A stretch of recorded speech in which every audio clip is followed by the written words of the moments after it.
Nagbabala si PNP Chief General Romel Francisco Marbil sa mga polis na mapapatunayang dawit sa irregularidad na may paglalagyan ang mga ito. Sinabi pa ni General Marbil na habang masusing inimbestigahan ay mahihinog na sila sa Personnel Holding and Accounting Unit o PIAO ng PNP, lalo't hindi naman anya sila Rehabilitation Center.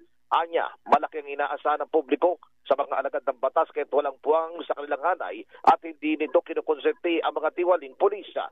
Iginit pa ni Marbil na kapag ang pangalan ng isang pulisa ay nailagay na sa tinatawag na watch list at napatunayang sangkot sa anumang anomalya, tinitiyak nito na hindi na ito makababalik pa ng PNP. Kasama sa pinakabagong insidente sa inimbestigahan ng PNP ay sa Valenzuela City kung saan inalis ng pwesto mga police commander matapos masangkot ang 15 miyembro nito sa robbery extortion. Ako si Carlo Batay ng GMA Super Radio DCWD Dapat Totoo.